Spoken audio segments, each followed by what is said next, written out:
everybody. My name is Eric McLeod. And I'm back to working without lighting. Yes, the Phantom of Opera has returned. Chris Holden is here for another rapid fire or a rapid blow. Rapid blow podcast here on the LowBlowRadio podcast channel. We're quickly going to jump right in first with NXT Takeover 30 that happened on Saturday night. We're going to kind of do this rapid fire about all the WWE things that went on this weekend. But yeah, kicking things off with the takeover that happened on Saturday evening.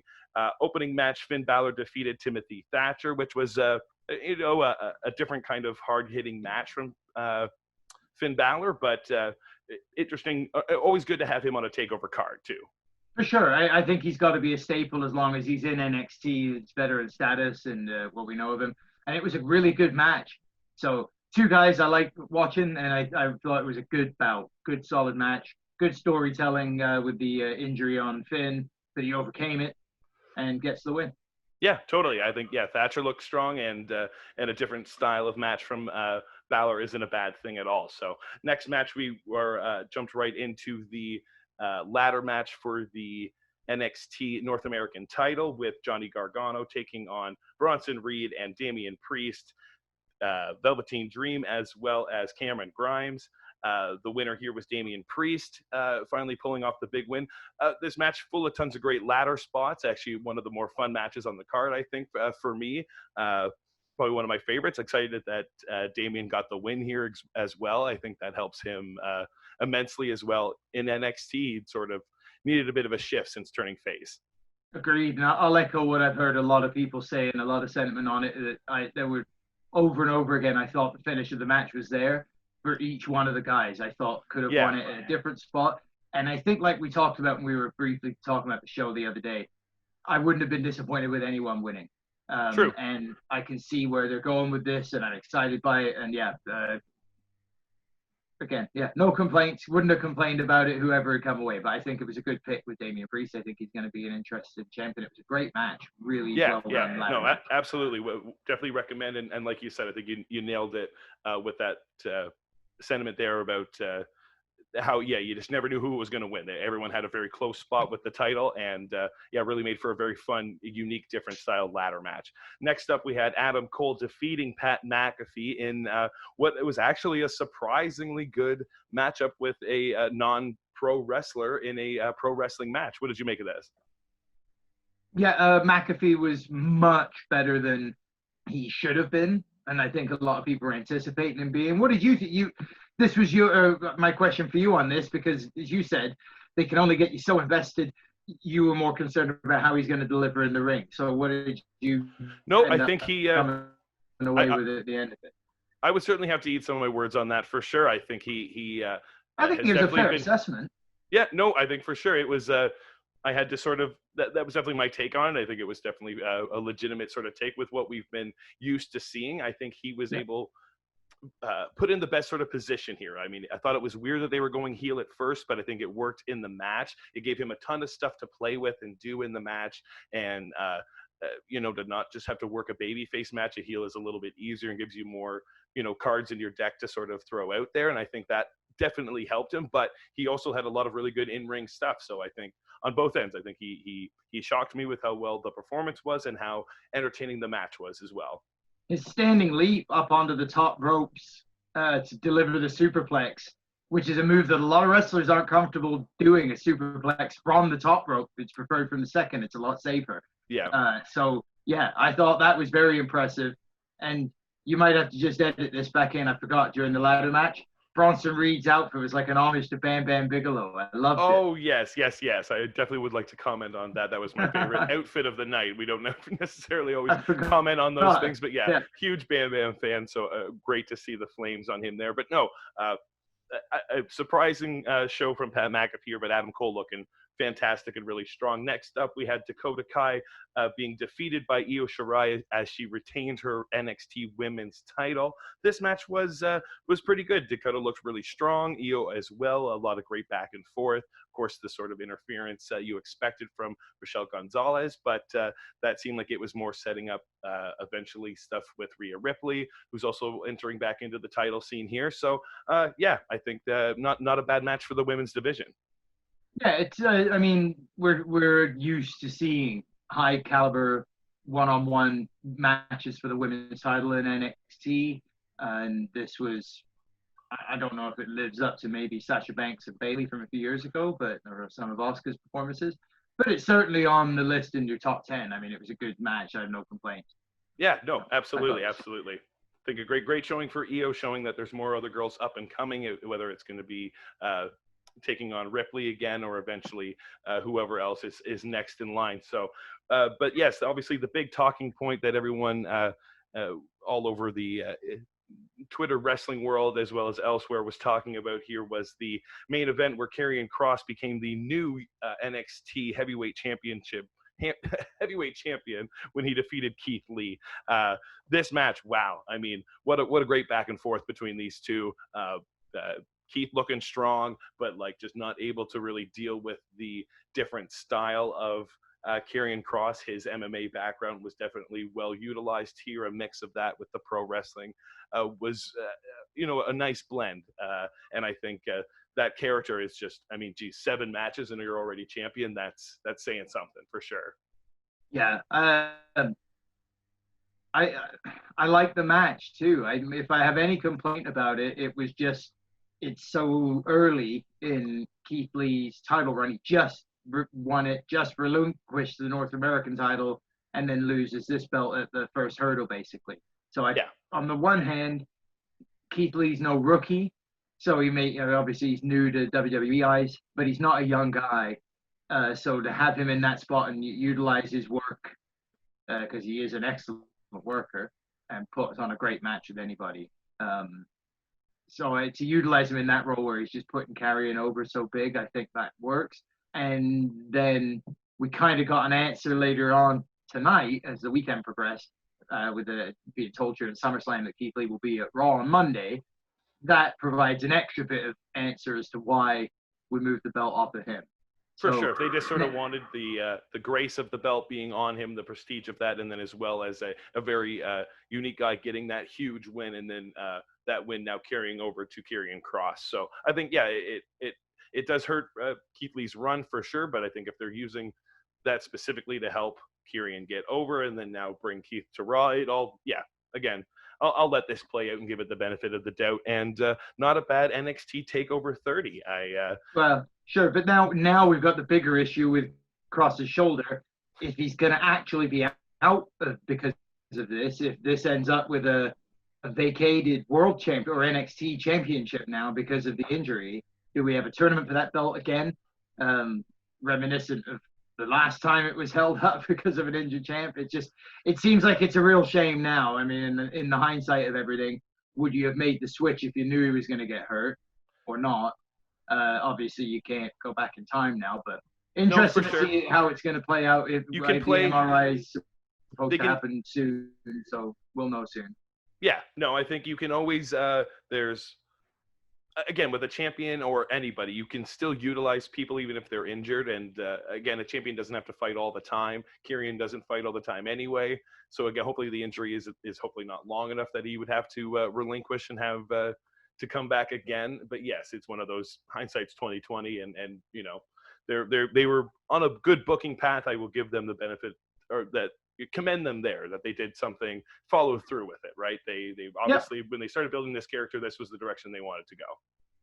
Oh, for sure, yeah. So yeah, you can't expect an injury, and you just you hope for the best, and there's hopefully a way around it. We've seen it with Britt Baker; they've kept her on TV, not as a champion, but like you can keep someone on TV in people's eyes and keep them interested in eventually seeing them return. But yeah, it would be unfortunate to keep their belt off TV. So we'll have to wait and see. Oh, for sure. So that was last night. Saturday night. Depends on when you're watching this. Now we move into Sunday, and we moved into SummerSlam. And the tagline they were going with was, "You'll never see it coming," which is just scaring the shit out of me, to be frank, from the beginning of the show. Worried about what is that going to mean for tonight. Very true. Maybe they built the Thunderdome for Retribution to come and destroy the Thunderdome, because that would be a pretty neat visual. Them taking the crowbars and smashing the fans in the virtual face. Right, yeah. Maybe they're saving that for Monday. But yeah, it didn't happen tonight, so. No, unfortunately, yeah, very few of the actual never see it coming kind of moments, but they certainly seem to try to make that the story of the night here. We kicked off with Bayley defeating Asuka and retaining her SmackDown Women's title. This match had it seemed like it was more setting up the story, obviously, later on with Asuka and Sasha, because she's obviously intertwined with the two of these opponents, but it was still a fun match between these two. I really enjoyed the DDT on the outside from Asuka really early on. It was fun taking sort of advantage of the fact that pardon me, sorry. Just sort of taking advantage of her offense early on in this situation here, trying to fend off Bayley as best she could, getting out of the Bayley to belly early on, as well as fending off her offense before Sasha sort of got involved. Yeah. What I didn't like, because it was a pure storytelling thing. Right. And it has to be. Asuka's got to work 2 matches, but he's still putting great out. It was still a really good match. I enjoyed it. What I didn't like was the way that they set up the finish to happen, where Asuka comes for the hip check, misses Bayley, but hits Sasha, who is standing on the apron. Right. So because she hit Sasha, but she still hit the move. She just didn't hit the girl she was intended to hit. So Bayley was still up, and Bayley nails her and gets her down and gets the roll up and the 3 count. Right? Right. So, but later on in the evening, just to jump ahead, the exact finish, and you knew right away where they were leading to with this. So we get to Asuka versus Sasha Banks for the Raw Women's title, and it's the same finish, but this time Asuka misses the butt check on Banks and doesn't hit Bayley either, who is standing on the apron. No, she took her out with a clothesline. She does have the presence of mind to spin and catch her with a back elbow and knock Bayley down off the apron. So she was still wrapped up with the other girl. She didn't knock the intended opponent down and did get the other one. So Sasha had exactly the same back to her opportunity to get the roll-up but lost the match.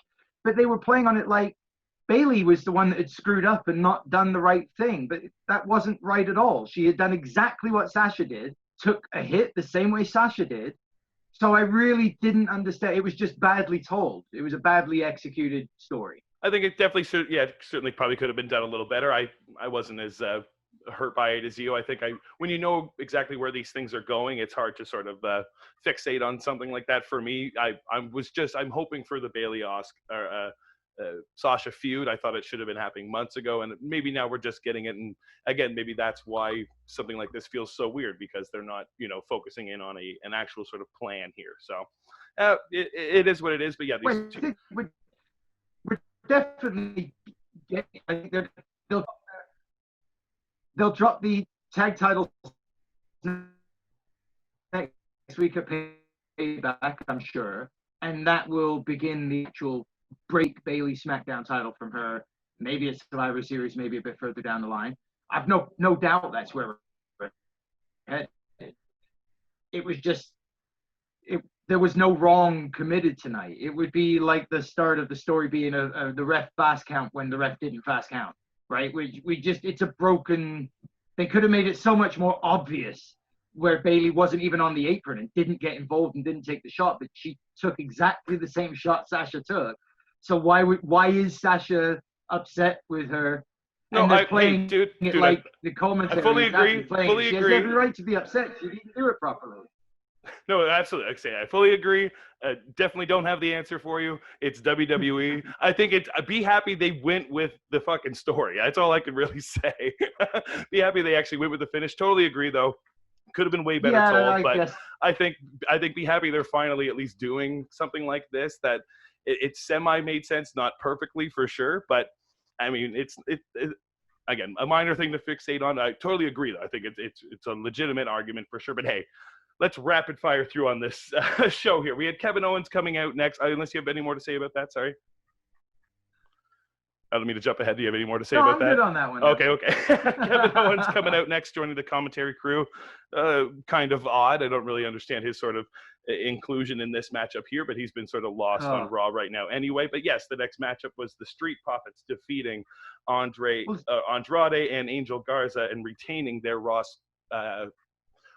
Tag Team Championships and continuing their very long Tag Team Championship reign that you would never really understand that they had because they don't get pushed. But not a bad match between these two. Obviously, once again, though, we're just focusing on the story of Angel Garza and Andrade not getting along.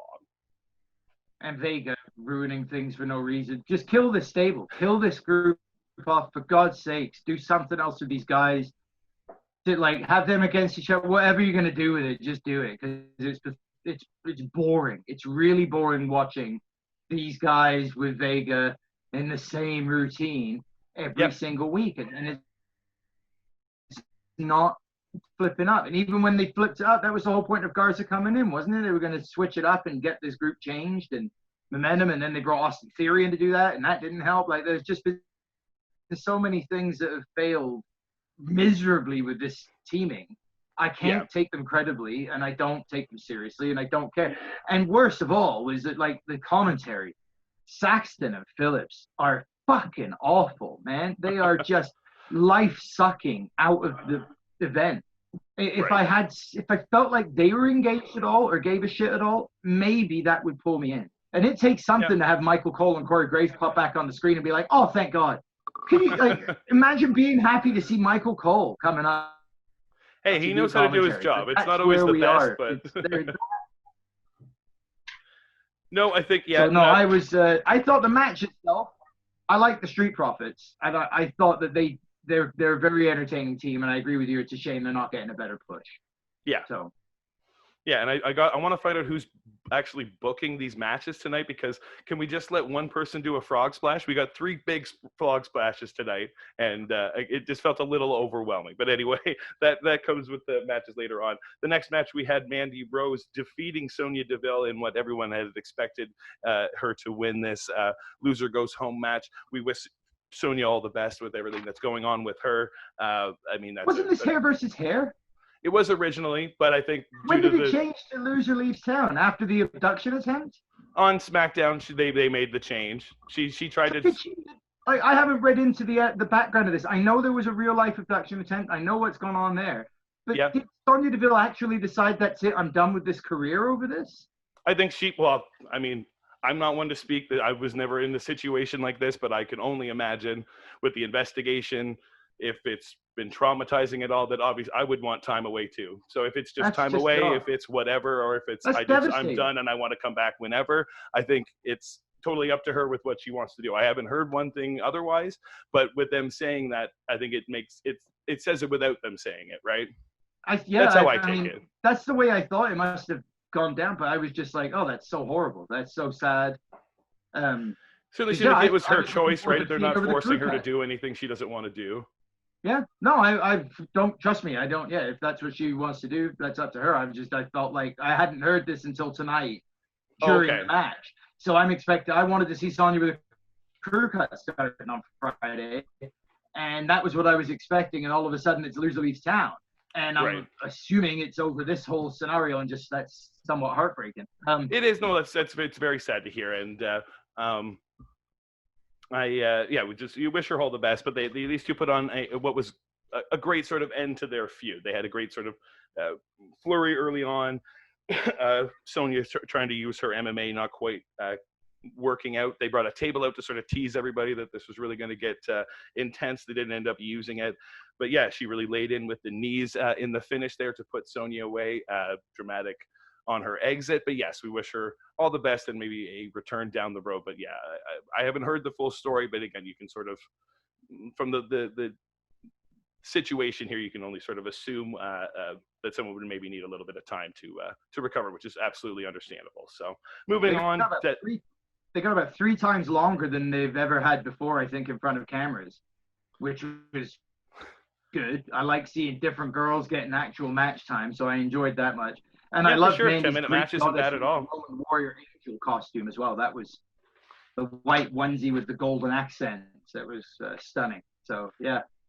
And then Otis and the Money in the Bank briefcase. Hey, I haven't seen you in a while. Forgot all about that shit. You need to watch SmackDown. He was on SmackDown. Was he? Oh, Yeah. oh. Watch the product. Don't complain if you don't What's watch. he planning on doing with the briefcase? Because they don't know what they're doing with them. I can't explain that. That's a different podcast. We're rapid blowing here. You created this show. Let's continue with it. The next match we have is Dominic Mysterio, unfortunately losing this match to Seth Rollins. Not really unfortunately, because it was a pretty good showing for Mysterio. And I mean, Seth seemed like it was probably him going to win here, not just sort of the hero story. And maybe adds more to the story as well. I thought maybe 22 minutes was a little long for this match. You think? Yeah. As good as Dominic looked, if we had to sort About of 7 minutes too long. Yeah, I would have given them a little less and maybe given something like the tag match a little bit more time. But all in all, not a terrible showing from Dominic Mysterio at all, in my opinion, at least. So how did you feel? It wasn't. I didn't think it was a terrible showing, but I wasn't necessarily impressed to the degree that I was hoping to be impressed by Dominic Mysterio when he finally made his debut. Okay, fair enough. And it's Seth, right? So you know he's going to get a good match out of him. Right. So I just wanted to see a bit more chain wrestling, more speed involved, more stuff, more moves. And the other thing I'm not as impressed with, this is a guy that for 15 years now that we've been building to this match, we've known and he's known he's going to be in that ring one day. Hit the gym once in a while. Like, I get it, you're a baby face, you're not going to do much to not look like you're 18 years old, but you look like you got the physique of an 18-year-old as well. I'm not one to speak about great physiques, but I don't. I didn't realize you were such a body guy. I didn't have to get into training, and nobody pushed me to the gym. Somebody should have been fair. Like, he didn't look much more physically imposing than Ray, right? So I just, that's a little bit of a gripe I got. Plus, why the fuck do they keep so many kendo sticks under the ring? I understand tables and chairs. You need that for the guys that are working there. But the kendo sticks, silliness. But anyway. I mean, you would, I guess they would assume they planted them there. That's why Buddy knew to stand right underneath them. I guess that's the only sort of logic you could try to apply at that point. But no, I mean, I agree with what you said. Maybe in a shorter match, we could have got a little less of other things. But I mean, some of the other stuff you can't really control. I mean, yeah, maybe he would have had a better place somewhere else. But in a main event matchup like this, I would rather something with all the extra stuff rather than them focusing on a real back and forth grappling match, because that's really going to show the holes. If Dominic's sticking around and they're going to keep him here, I'm all for, some of those matches down the road. So not a bad showing. I do think. Sorry, there's a lot of freezing. I agree. No worries. Been on the screen. I don't know if you're seeing it on your end. Yeah. Which way? We'll hope the video's okay. We'll see what happens. I do think this is leading to Dom versus Ray, because I do think that Dominic's going to be upset that Ray broke his promise to him tonight and got involved in the match, and that pulled Dom's focus away, and he's going to blame the loss on Ray. We might see a bit of a slow turn over the next month or two, but I do think that's where it's headed. The other thing I couldn't help but wonder is if when Ray's wife got there tonight, when Vince met her, did he hold back on the urge to ask, can you just say excuse me? Say excuse me for me, pal. Pal's wife. How does that sound when you say no, not as good. Never mind. Okay. Sorry. Jeez, that took me a minute. Yeah, we see her as a full-time character.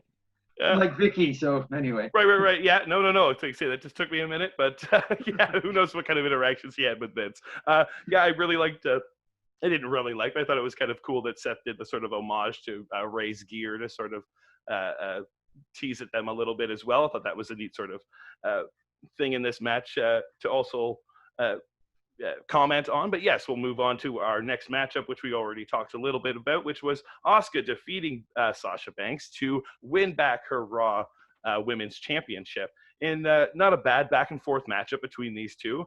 But again, you were sort of in the back of your mind waiting to see what the Bayley situation was going to be. Yeah, and like I said, the Bayley situation was exactly what it was in the Banks match earlier, and somehow, for no reason, being played off that she screwed her buddy. But whatever. I think, yeah, they tried their best, and it doesn't look the greatest. And again, when you play the two of them back to back, and maybe that's going to be Bayley's excuse. Who knows? I say it's so hard to give them the benefit of the doubt. You never know, but I also am not shocked by them screwing something like this up. So I'm just sort of like, hey, they tried. They tried to do the angle. We'll get to the match up between the two because this argument this week will lead to that they will lose the tag belts at Payback, and now Banks is left with nothing. I think the twist will be that it's Bayley that stays heel while Banks somehow finds a reason to turn face. But I'm quickly, and don't get me wrong, I love the work of both. I think Bayley has improved in leaps and bounds on a character side. Her wrestling was always great, but her character's improved so far. And Sasha's always been awesome. So I love the two of them, and I love the work. I'm just getting a little bit bored of it now because it's been going for such a long fucking time. The same story is dragging out. So it's dragging out a bit far for me. Yeah. No, it's been since like just a little bit before, like last Mania and that kind of stuff with them getting back together and just, and then Sasha coming back mid last year and all that kind of thing. Again, you knew this was inevitably happening, and with the both of them getting so much momentum after WrestleMania, you just sort of knew, okay, well then maybe they will eventually feud at SummerSlam, and then I guess they're going to break up at Payback, and we'll get the feud at Survivor Series. I don't know if they had to sort of change their calendar year and they wanted to stretch one of their more hotter feuds out. Sometimes you take the risk of going, instead of 8 weeks, 10 weeks too long in your sort of GM mode, but and that's when the crowd starts to turn on you, right? So I would certainly feel this feud is doing that, and it needs to shift. So and with it going so long, having a finish like that not being as impactful, I can see where it kind of hurts as much. If this had happened earlier on, it could just lead to more arguments, whereas now you just want it to be the big moment, right? Even if Bayley had not gotten on the ring apron, that was fucking over Sasha more than what she did, which was exactly what Sasha did. I'm left knowing where they're going to go with this tomorrow and on SmackDown. I'm already like, no, you fucked it up, but whatever. Hey, they're gonna. Hey, they always. The WWE train just rolls along. They'll find some way to edit this and make it look like they did it perfectly. So you'll forget all about it in a month. Who knows? Anyway, we got into our next matchup, which I thought was going to be our main event, which didn't end up being. But Drew McIntyre ended up defeating Randy Orton and retaining his World Heavyweight Championship in not a bad back and forth between Randy Orton. If he's into a match, he can sometimes put it on. It was a good match. You knew from the pacing early on, it was a real slow start, real slow boil. They were working it to be a match of the night style bout. They wanted it to get to that length and have a good story to tell and let the guys play it out. And they did a good job of that. It was Drew comes out in the match looking very strong, I think. He got to put on his power offense. He got to deliver all his good shots to Randy, except the Claymore, I guess, which he barely missed. Yeah. He did anyway. So, I was impressed with the match. At the end of the day, I thought it was a fairly decent. It's standard Randy Orton fare, right? We're used to, it's kind of like the way we see Cody work a match in AEW. Right. Similar style, arguably better delivery from Randy. Right. Just more of a veteran presence and got something more about Randy Orton, right? He's been around. He's 17-time champion now, or sorry. Yeah. Lots of times champion. 14, I think, is where he's at. 13 or 14. Thank you. I enjoyed it, but I and the right guy won. I didn't want to see a switch to Randy and have Drew chasing the belt here, so I thought it ups him in credibility as being the champ, and along with that, because of the way his reign's gone and the kind of wins he's gotten, the impressive value of them, he's increasing the prestige of the title as well. So totally. It's the title making the man, and the man now making the belt. No, yeah, absolutely. I think I quite agree. I think one of the best matches for Drew, helping him get over this title reign, maybe eventually leading to whatever else comes next. Maybe the rematch with Brock down the road, who knows? But a big win over Randy, especially on the run Randy was on. It definitely helps Drew. And hey, maybe you never saw it coming. You never know. But yes, next we did get a little tease that, yes, Keith Lee is going to be appearing on Raw, which is interesting. I really hope it's not in Raw Underground. I hope he's just on Raw. Oh, no, don't. Why did you have to say that? Fuck. Because I wanted this reaction, that's why. If he's on Raw Underground, I'm coming to your place. It will not be pretty. We'll have Eric's Underground. Fuck. That's not. You know, somewhere someone's already said, "Hey, he looks like he could fight MMA." Like, oh, don't put ideas in anyone's head. Come on, he could go against whatever Bubba Tunde or whatever his name is, and And then Riddick Moss. And come on, you don't want to see this? The Payback. I'm not dignifying that with responses anymore. The Payback commercial. That fucking song was awful. Oh, I might have missed it. Oh, do you know my what the song God. was? Oh, it was terrible. Well, we can look forward to that next week when Payback takes place, and we'll be back with another one of these potentially blow-by-blow or rapid blows here on the Low Blow Radio podcast. But yeah, well, we'll see what happens with Keith Lee on Raw. But I think, yeah, it makes more sense for what had happened to him on NXT if this was the inevitable move. If they always wanted to do that, but maybe they put a title on him so that every time they talk about him on NXT or on Raw or whatever in the future, you can always just say former NXT champion. Sure, it was only for 2 months. Right? First two-time champ. Like, if he's got a ton of accreditation, that, yeah, sure, not big, long title reigns, but accreditation for sure to help him feel a little bit more over moving up to the main roster. But yes, the man who ended Adam Cole's run as the champion was probably worth more than the belt itself. Yeah, quite possibly. That's another way to look at it, right? So for sure. No, I think, and then it works both ways. He gets that rub, takes a bit of that, gives it to Karrion Kross, but then can take a lot of that notoriety over now to Raw. But moving on, our main event was Braun Strowman being defeated by The Fiend and losing his Universal title in an interesting match. I'm glad they didn't have the red lights, and I tried my best to watch the product, but since when was this a false count anywhere? I don't remember when that came into play, but maybe all Fiend matches are. I don't know, but that seemed to be just a real last-minute toss on there. But I remember hearing that earlier in the week, but I don't know when. I don't know if they added it during a show, and it would be fair enough. Sometimes it's just sometimes you just miss something, right? It's so hard to keep track of everything. The match itself was just a hoss brawl, drag out, slug them down. The biggest thing was storyline-wise during the match was how they were both pulling the no-sell stuff early on each other's everything. And right. The match progressed, that kind of wore down for both of them. And then, of course, going into gorilla position and the cameraman doing everything he could to not get Vincent Trips on camera. They're through the next curtain, right? I hope. I'm pretty sure. No, that's their room where the signs are. Well, I thought there was like a 2-space room because I think you have your like weight room to come out, but then on the other side it's the production guys, right? It's like Trips and I thought you saw Kevin Dunn and the desk was there, like they're right there. The back of the one monitor was all we caught in the camera. Okay. The one shot had the back of the one monitor. They said that was it. Okay, fair enough. You're paying more attention to the background than I was. I missed that.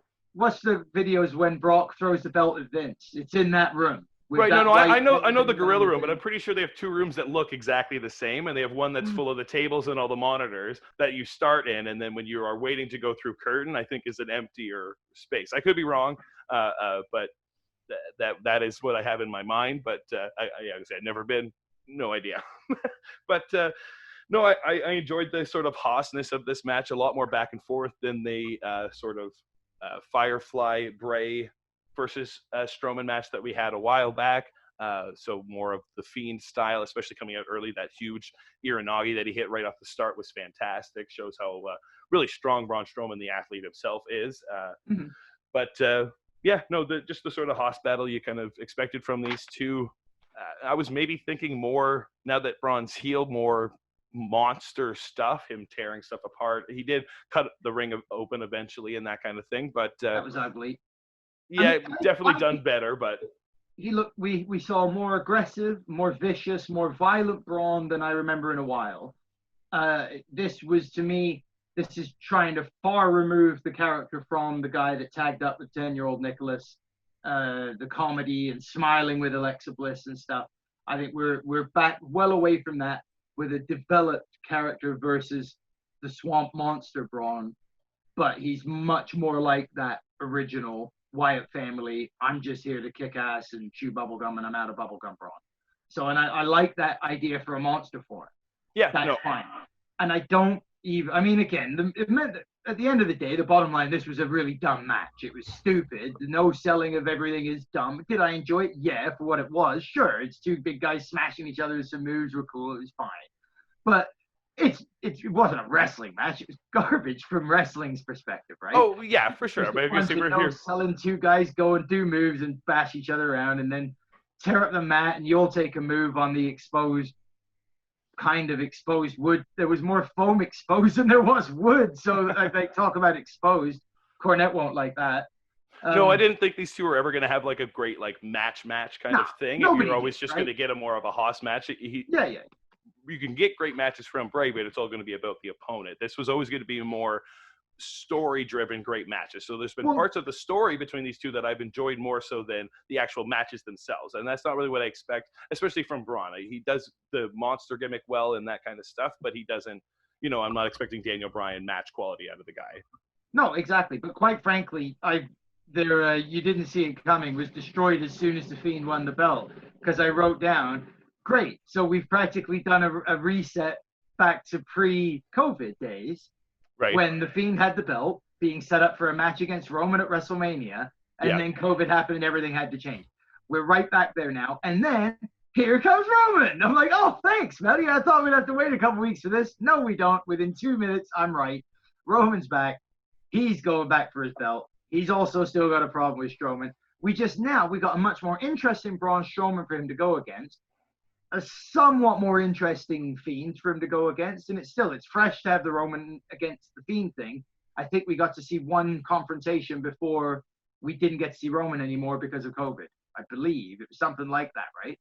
We got like one showdown, and then it was no more Roman, so it got switched to being Goldberg instead for Mania within that week, and that was the end. We're not going to worry about that match anymore. They had taken the belt off him before Mania, right? Like on Gold, they'd already put it on Goldberg. Oh, the Goldberg tease. I know what you're saying. Sorry, I was thinking with the Fiend stuff. No, for sure. I think there had been a bit of a tease with Roman and Goldberg before they had to switch Braun, because and Braun had got in real last minute, and they had to sort of swap that stuff around. So no, obviously it's a bit of a reset moment, but for me, I definitely popped. I had no idea when to expect Roman Reigns back, so I wasn't anticipating this at all. So I was happy to see him and look totally different, not wearing the Shield stuff right now, at least, hopefully, and we'll see what happens. But now, is he Retribution? Is that an homage to be the all black and he smashed shit out of stuff and the way the shirt break stuff and leave or whatever it said, something like wreck that. Everyone and leave. Very well. Sounds like what they're doing, right? So if he's the leader of Retribution and this was a Roman heels, I mean, this was the most exciting, most intense, most passionate Roman. I was gonna say, I don't want to downplay that. This comeback was fantastic for Roman Reigns. Like, I'm not a Roman Reigns fan, but I popped for this. He looked great. Fucking right, yeah. So I don't want to downplay that part of this at all. I think that the SmackDown scene's getting a little hotter here now, bringing him back, and I wasn't expecting this. I wasn't anticipating it at all. So I don't think the Fiend needs the title. He doesn't need to sort of wishy-washy all this stuff. But all of a sudden, if you're throwing, again, if we're just backtracking to what the match everyone was a little more interested in, which was Fiend versus Roman Reigns, I think could be pretty fun. So especially if it's a different type of Roman, not the Roman we had beforehand. So I'm excited for this comeback for Roman, and we'll have to wait and see. I think that Retribution thing could maybe be possible too. Who knows?